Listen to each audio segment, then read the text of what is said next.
حکومت پاکستان نے بالآخر منگل 24 مارچ کو وہ تمام فیصلے لے لیے ہیں جن کا مشورہ ان کو گزشتہ کئی روز سے دیا جا رہا تھا۔ یہ کون سے فیصلے ہیں؟ آئیے ان پر ایک نظر ڈالتے ہیں۔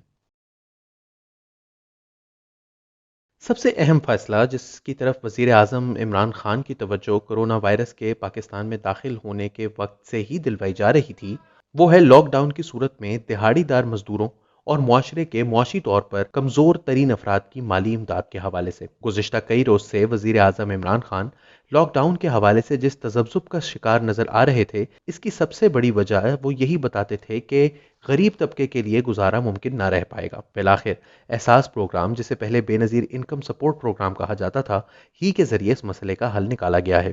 آج شام غربت کے خاتمے کے حوالے سے وزیر اعظم کی معاون خصوصی ثانیہ نشتر نے ٹویٹ کیا کہ احساس پروگرام میں نہ صرف 6 کروڑ 70 لاکھ لوگوں کو ماہانہ 2,000 روپے کی جگہ 3,000 روپے دیے جائیں گے، اس کا دائرہ کار بڑھاتے ہوئے 2.5 لاکھ مزید افراد کی نشاندہی کی جائے گی جو اب تک 20,000 روپے ماہانہ کما رہے تھے اور اس لاک ڈاؤن کی وجہ سے ایسا کرنے کے قابل نہیں رہیں گے۔ دوسرا اہم ترین فیصلہ پیٹرول کی قیمتیں کم کرنے کے حوالے سے کیا گیا ہے۔ آج وزیر اعظم عمران خان نے اعلان کیا کہ پیٹرول اور ڈیزل کی قیمتوں میں 15 روپے فی لیٹر کے حساب سے کمی کی جائے گی۔ اس وقت پیٹرول 111.6 روپے فی لیٹر کے حساب سے بازار میں دستیاب ہے۔ 15 روپے کمی کے ساتھ اس کی قیمت 96 روپے کے قریب آ جائے گی۔ مسلم لیگ نواز کا مطالبہ ہے کہ عالمی منڈی میں خام تیل کی قیمتوں میں خاطر خواہ کمی ہوئی ہے، جس کے باعث حکومت کو اسے 70 روپے فی لیٹر پر لانا چاہیے۔ کیونکہ یہ مطالبہ غلط نہیں، یہ بھی سچ ہے کہ اگر یہ رقم ان غریبوں پر خرچ ہو رہی ہو جن کے گھروں کے چولہے اس لاک ڈاؤن کی وجہ سے بند ہونے کا خدشہ ہے، تو پھر اس کی قیمت 96 سے 97 روپے کے درمیان رکھنے میں بھی کوئی مذائقہ نہیں۔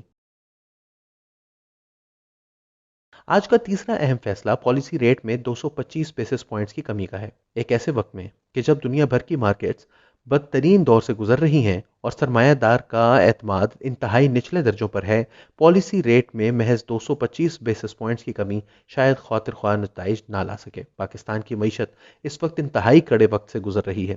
ہماری تقریباً 60% برآمدات ٹیکسٹائل کے شعبے سے متعلق ہیں اور اس کے لیے خام مال چین سے درآمد کرنا ہوتا ہے، جو کہ اس وقت ممکن نہیں۔ اسٹاک مارکیٹ میں مندی کا رجحان کسی صورت ٹھہرنے میں نہیں آ رہا، اور ایسے حالات میں کہ جب پوری دنیا نے پالیسی ریٹ انتہائی کم کر دیے ہیں، یہاں تک کہ امریکہ نے تو صفر کر دیا ہے، 225 بیسس پوائنٹس کی کمی پاکستان کے لیے ناکافی ثابت ہوگی۔ وزیر اعظم کو چاہیے کہ اس کو مزید نیچے لا کر سرمایہ دار طبقے کے لیے سرمایہ کاری میں کشش پیدا کرنے کی کوشش کریں۔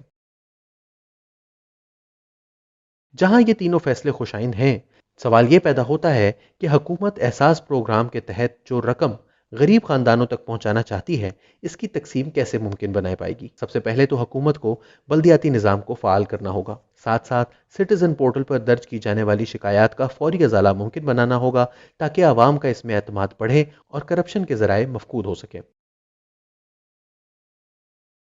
حکومت کو ایسے اخراجات کی طرف بھی نظر کرنا ہوگی جن کا عوام کو فائدہ نہیں۔ غیر ترقیاتی اخراجات کو کم کرنا ہوگا، اور یاد رہے کہ کرونا وائرس کے دور میں دنیا بھر کی حکومتیں یہ سمجھ چکی ہیں کہ اس وقت تمام ملکوں کی قومی سلامتی کا سب سے بڑا مسئلہ صحت عامہ ہے۔ ہمیں بھی قومی سلامتی کو مد نظر رکھتے ہوئے اپنے ترقیاتی اخراجات بڑھانے ہوں گے، خاص طور پر ایک ایسے وقت میں کہ جب D G I S P R خود 23 مارچ کو اپنی تقریر میں کہہ چکے ہیں کہ اس وقت جس بارڈر کو بند کرنے کی ضرورت ہے وہ انسان اور کورونا وائرس کے درمیان ہے۔